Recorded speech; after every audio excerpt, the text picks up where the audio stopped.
The Dominion War is remembered as the conflict that tested the Federation and proved its resolve. 2 years of grinding attrition across the Alpha Quadrant, thousands of ships lost, entire species brought to the edge of extinction. And when the guns fell silent, the Federation stood victorious alongside its allies. The official story frames the war as a necessary crucible, a moment when the principles of peace and cooperation were defended through strength and sacrifice. That story is incomplete. What the war actually did was normalize a set of institutional changes that redefined how the Federation operated, how it justified force, and how it measured acceptable cost. These changes did not vanish when the Treaty of Bajor was signed. They became doctrine, they became precedent, they became the new baseline. The war did not end with the Dominion's retreat. It ended with the Federation accepting a version of itself it had spent 2 centuries trying to avoid. The deeper question is not whether the Federation won. It did. The question is what it became in order to win, and whether those transformations were temporary or permanent. The Federation entered the war with a specific institutional identity. It was built on diplomacy, scientific exploration, and the belief that conflict could be managed through negotiation and mutual interest. Starfleet was not a military in the traditional sense. It was an organization optimized for deep space exploration, humanitarian missions, and defensive response. Its ships carried families. Its officers were trained as scientists and diplomats first, tacticians second. The underlying assumption was that overwhelming force should rarely be necessary, and that when it was, it would be applied as briefly and precisely as possible. This structure worked as long as the Federation faced adversaries who operated within similar constraints. The Klingons respected strength and honor. The Romulans valued patience and intelligence. Even the Cardassians, despite their brutality, understood the logic of negotiated borders and strategic restraint. The Federation's model of controlled engagement, backed by technological superiority and alliance diplomacy, had held for generations. The Dominion did not operate within those constraints. The Founders did not negotiate in good faith. They did not value sovereignty. They did not see the Federation as a peer or even as a rival. They saw it as a threat to be neutralized or a resource to be absorbed. The Dominion's strategic doctrine was total. It relied on overwhelming numerical superiority, genetically engineered loyalty, and the willingness to accept catastrophic losses in pursuit of absolute control. The Jem'Hadar did not retreat. The Vorta did not waver. The Changelings did not compromise unless it served a larger deception. When Captain Sisko destroyed the combined Dominion and Cardassian fleet at the Second Battle of Deep Space Nine, it was not a defensive action. It was the opening move in a war the Federation had tried to avoid, but could no longer postpone. The wormhole was mined. The station was fortified. Starfleet began reconfiguring its production priorities toward warships. The institutional transformation had already begun. The first structural change was in fleet composition. Before the war, Starfleet's primary combat vessels were the Excelsior class, the Ambassador class, and the Galaxy class. These were large, versatile ships designed for extended independent operation. They carried science labs, diplomatic suites, medical facilities, and in some cases, civilian populations. They were expensive to build, slow to replace, and catastrophic to lose. The Galaxy class alone required years of construction and represented a significant portion of Starfleet's industrial capacity. The Dominion War made that model unsustainable. Starfleet needed ships that could be built quickly, deployed in large numbers, and lost without crippling the fleet's operational capacity. The result was the Defiant class. Small, fast, heavily armed, and stripped of every system not directly related to combat. No science labs, no family quarters, no diplomatic facilities. The Defiant class was designed to do one thing: deliver maximum firepower in the shortest possible engagement window. It was a warship, and Starfleet built dozens of them. This was not a temporary measure. The shift in design philosophy represented a fundamental recalculation of what Starfleet needed to be. The war forced the Federation to accept that exploration and defense could not always coexist in the same hull. If the threat was existential, the fleet had to prioritize survival over versatility. The Defiant class was the proof that Starfleet could build ships optimized purely for combat, and that it would do so again if the situation demanded it. The second structural change was in intelligence operations. The Federation had always maintained intelligence-gathering capabilities, but it treated espionage and covert action with suspicion. Transparency was a core value. The idea that Starfleet officers might operate in secret, without oversight, contradicted the institution's ethical foundation. Section 31 existed in the margins, unacknowledged and officially non-existent, precisely because the Federation could not reconcile its existence with its stated principles. The war brought Section 31 into operational prominence. When Dr. Bashir discovered that Section 31 had developed a morphogenic virus designed to eradicate the Founders, it was not an isolated incident. It was evidence of a sustained covert campaign that had been running parallel to the official war effort. The virus had already infected Odo. It was spreading through the Great Link. If successful, it would have genocided the Dominion's leadership and collapsed their entire command structure. The Federation did not order this operation. Section 31 acted independently.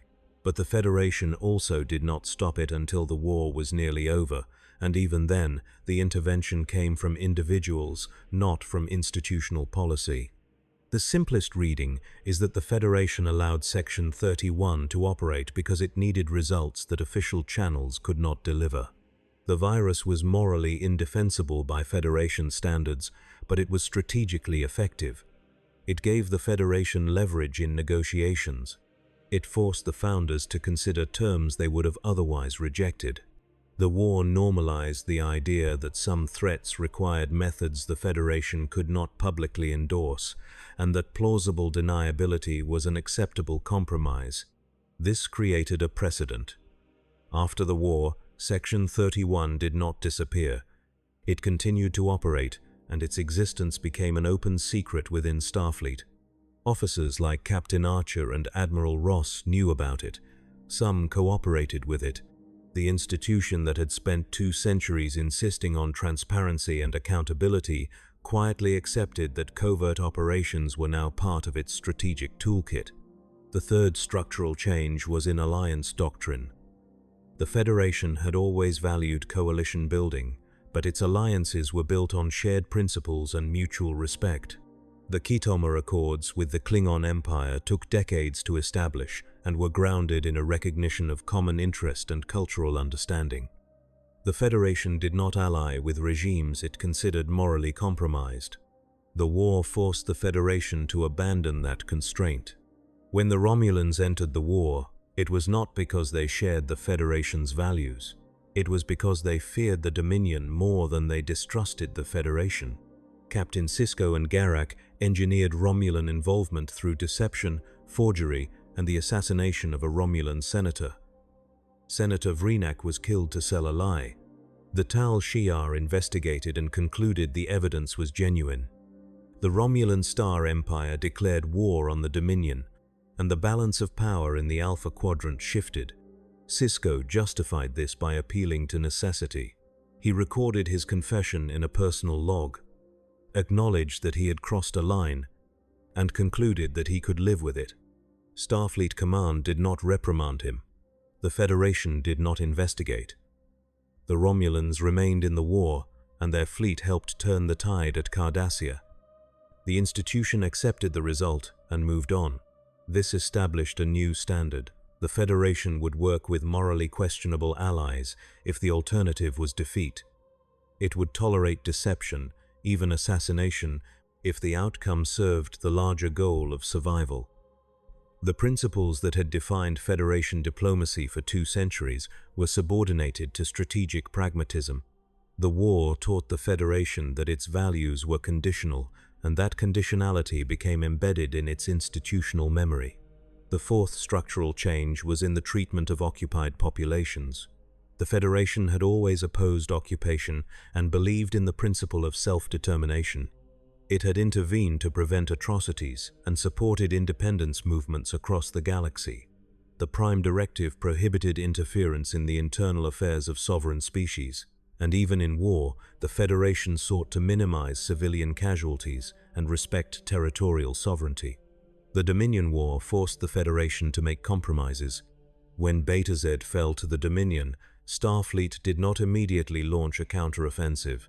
The planet remained under occupation for months. The population was subjected to Dominion control, and Starfleet prioritized other strategic objectives. When Cardassia turned against the Dominion in the final days of the war, the Jem'Hadar retaliated by exterminating over 800 million Cardassian civilians. The Federation did not prevent this. It could not. Its forces were committed to the assault on Cardassia Prime, and stopping the genocide would have required abandoning the offensive. The cost was acceptable in strategic terms.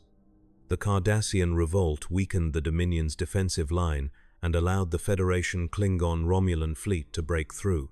The fall of Cardassia Prime ended the war, but the price was paid in civilian lives, and the Federation made the calculation that winning the war justified the loss. This was not a singular decision. It was a pattern. Throughout the war, Starfleet made choices that prioritized military objectives over humanitarian concerns. Colonies were abandoned. Refugees were relocated.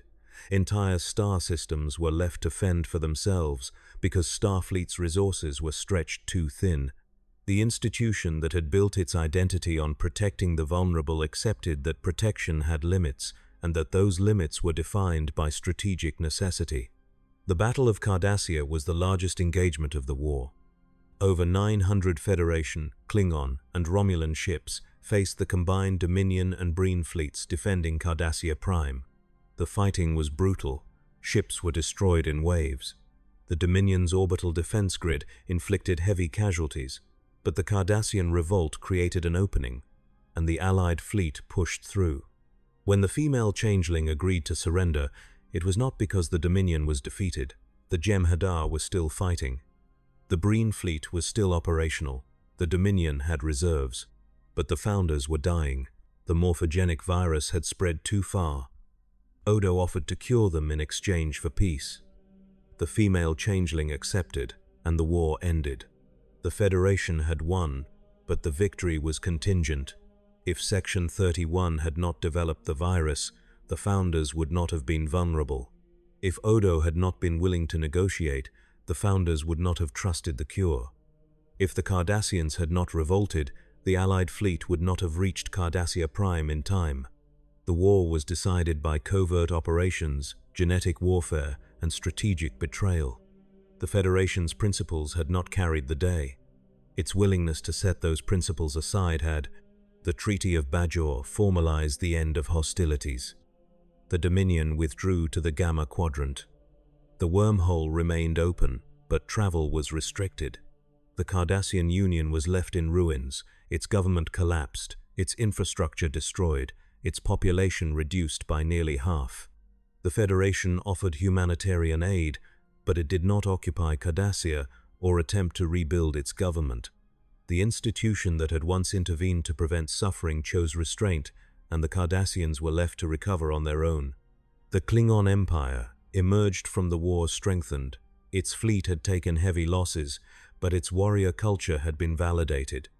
The Klingons had fought alongside the Federation and proven their worth as allies. Chancellor Gowron was killed in combat by Worf, and General Martok assumed leadership. The Khitomer Accords were reaffirmed, but the balance of power within the alliance had shifted. The Klingons were no longer the junior partner. They were equals, and the Federation accepted this. The Romulan Star Empire withdrew into isolation. The Tal Shiar had been decimated in the war, and the Senate was divided. Praetor Nerul maintained the alliance in name, but the Romulans did not trust the Federation, and the Federation did not trust them. The cooperation that had defined the final year of the war evaporated as soon as the threat was gone. The alliance had been tactical, not ideological, and both sides understood that it would not survive peace. Starfleet began demobilizing. The massive wartime production programs were scaled back. Ships were decommissioned, personnel were reassigned. The Defiant class remained in service, but new construction focused on exploration vessels. The institution tried to return to its pre-war identity, but the infrastructure of war had been built, and it could not be fully dismantled. The deeper transformation was in doctrine. Starfleet officers who had commanded fleets in combat were now shaping policy. Admirals like Ross and Nechayev had seen what total war required, and they understood that the Federation's survival had depended on its willingness to fight without restraint. The institutional memory of the war became a reference point for future strategic planning. The Federation had proven it could mobilize for total war. It had proven it could build warships in large numbers. It had proven it could work with compromised allies and tolerate covert operations. These capabilities did not disappear. They became part of the Federation's strategic toolkit, available if the situation demanded them. The psychological shift was equally significant. Starfleet officers who had served in the war carried the experience with them. They had seen entire crews lost. They had made decisions that resulted in mass casualties. They had watched the Dominion exterminate populations and had been unable to stop it. The belief that the Federation could always find a peaceful solution, that diplomacy could resolve any conflict, had been tested and found insufficient. The war taught a generation of officers that sometimes force was the only option and that hesitation could be fatal. This created a cultural divide within Starfleet. Officers who had served before the war, who had been trained in the tradition of exploration and first contact, found themselves working alongside officers who had been forged in combat. The institution tried to integrate both perspectives, but the tension was real. The war had changed what it meant to be a Starfleet officer, and the organization struggled to reconcile its peacetime ideals with its wartime experience. The Federation's civilian leadership faced a similar challenge. The Federation Council had authorized the war, but it had not anticipated the scale of the transformation. The institution that had prided itself on transparency and ethical governance had accepted covert operations, strategic deception, and the subordination of humanitarian concerns to military necessity. The Council could not simply declare these changes temporary. They had been codified in policy, embedded in institutional practice, and accepted by the public as necessary for survival. The political consequences were significant. The Federation's member worlds had supported the war, but they had also seen the cost. Entire generations had been mobilized. Economies had been restructured for military production. Civil liberties had been curtailed in the name of security. The institution that had promised peace and prosperity had delivered war and sacrifice. The Council tried to restore pre-war norms, but the precedent had been set. The Federation had proven it could function as a wartime state, and that capability could not be unlearned. At the midpoint of understanding what the war did, the question sharpens. The Federation defeated the Dominion. It defended its territory. It preserved its member worlds. But the institution that emerged from the war was not the same institution that entered it. The changes were structural, not cosmetic. They were embedded in doctrine, in fleet composition, in intelligence operations, and in political memory. The war had forced the Federation to become something it had spent 2 centuries insisting it was not, a military power willing to use force without restraint when survival was at stake. The real mechanism is not that the Federation won the war. It is that the war redefined what the Federation was willing to accept as normal. The line between temporary wartime measures and permanent institutional change was never clearly drawn, and in the absence of that line, the changes persisted. The Federation did not revert to its pre-war identity because the war had proven that identity was insufficient. The institutions, doctrines, and alliances that had carried the Federation through the war became the foundation for its post-war strategy. The question is whether this was inevitable, or whether the Federation had other options it chose not to pursue. The strategic logic of the war suggests that the Federation's choices were constrained but not predetermined. The Dominion's doctrine of total control and overwhelming force created a situation where conventional Federation responses were inadequate. Diplomacy failed, defensive posturing invited aggression, The wormhole gave the Dominion a strategic advantage that could not be countered through traditional means. The Federation needed to match the Dominion's willingness to commit fully to the conflict, or it would lose. But the methods the Federation chose were not the only methods available. Starfleet could have built warships without abandoning its exploration mandate. The Federation could have pursued intelligence operations without tolerating Section 31's autonomy. The alliance with the Romulans could have been negotiated without assassination. The virus could have been developed as a deterrent without being deployed. Each of these choices represented a fork, and at each fork, the Federation chose the path that prioritized effectiveness over principle. The cumulative effect of these choices was a transformation that outlasted the conflict. The Federation had always understood itself as an institution that defended its values even in war. The Dominion War tested that understanding and revealed its limits. The values held, but only up to a point. Beyond that point, survival took precedence, and the institution accepted the cost. The late-game clincher is found in the way the Federation justified its own transformation. Throughout the war, Starfleet officers and Federation officials framed their decisions as temporary, as necessary evils required by an existential threat.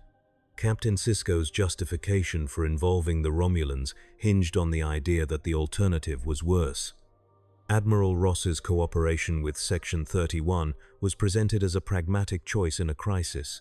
Starfleet's shift to warship production was framed as a temporary reallocation of resources. But after the war, none of these measures were reversed. The Defiant class remained in production. Section 31 continued to operate. The alliance with the Romulans, though strained, was maintained as a strategic hedge. The Federation's willingness to prioritize military objectives over humanitarian concerns became an accepted part of strategic planning.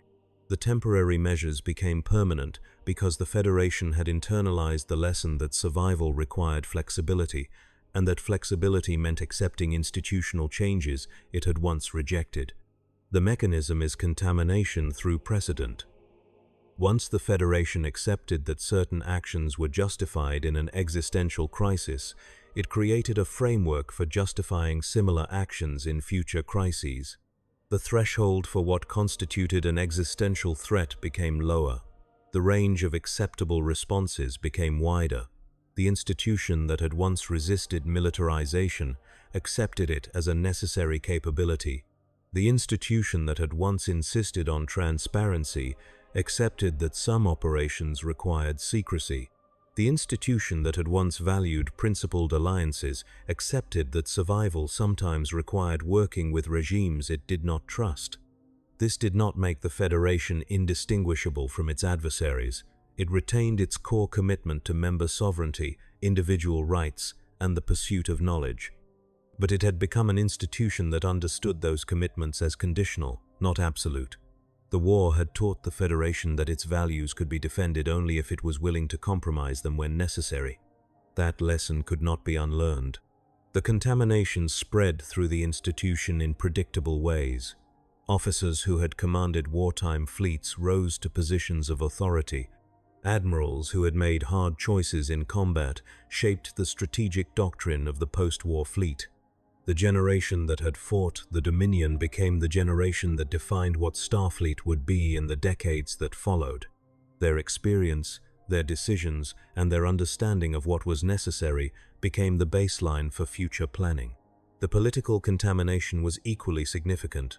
The Federation Council, having authorized the war and the measures that came with it, could not simply disavow those measures without undermining its own legitimacy. The public had supported the war. Member worlds had contributed ships and personnel. The sacrifices had been real, and they had been made in the belief that the Federation's survival depended on total commitment.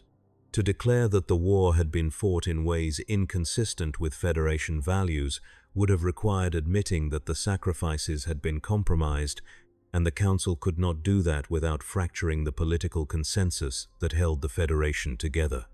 So the narrative was adjusted. The war was remembered as a necessary conflict that tested the Federation and ultimately reaffirmed its values through sacrifice and unity. The compromises were acknowledged, but framed as temporary and regrettable. The institutional changes were downplayed or justified as lessons learned. The Federation told itself that it had survived the war intact, and the evidence that contradicted that story was either ignored or recontextualized. The recontextualization is where the deeper truth becomes visible. The Federation did not lie about what happened during the war. The events are a matter of record, but the meaning of those events was shaped by the institution's need to maintain continuity. The Dominion War was not presented as a turning point where the Federation fundamentally changed. It was presented as a test that the Federation passed. The distinction matters because it determines how the institution understands itself and how it justifies future actions. If the war was a test, then the Federation's values were validated. If the war was a turning point, then the Federation's values were subordinated to survival, and the institution that emerged was different from the one that entered. The official narrative insists on the former. The evidence supports the latter. The long-term consequences are still unfolding. Starfleet's strategic doctrine continues to reflect the lessons of the Dominion War. Fleet composition prioritizes rapid deployment and combat effectiveness. Intelligence operations remain robust and semi-autonomous. Alliance diplomacy accepts that cooperation does not require shared values. Humanitarian concerns are balanced against strategic necessity, and when the two conflict, strategy wins. This does not mean the Federation has abandoned its principles. It means the principles are no longer the primary driver of institutional behavior. They are a constraint, a boundary that the Federation respects when it can, but crosses when it must. The war taught the Federation that survival is the prerequisite for all other values, and that lesson has become embedded in how the institution operates. The broader galactic context reinforces this transformation. The Alpha Quadrant after the Dominion War is a more dangerous place than it was before. The Borg remain a threat. The Romulan Star Empire is unstable. The Cardassian Union is weak and vulnerable to external influence. The Klingon Empire is powerful but unpredictable. Starfleet cannot afford to revert to a purely exploratory posture because the strategic environment does not allow it. The Federation must maintain its military capabilities because the threats have not diminished, and the institutional memory of the war ensures that it will. This creates a feedback loop. The Federation maintains wartime capabilities because it fears future conflicts. The maintenance of those capabilities signals to potential adversaries that the Federation is willing to use force. The signal increases the likelihood that force will be necessary.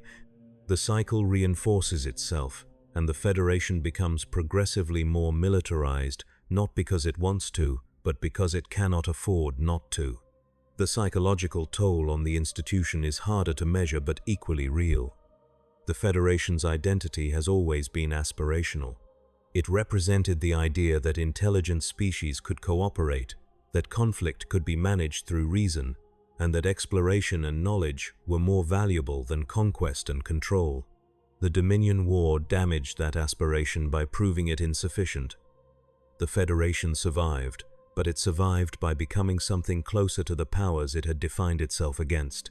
This does not mean the Federation is morally equivalent to the Dominion, the Borg, or any other adversary. It means the distance between the Federation and those adversaries is smaller than it was.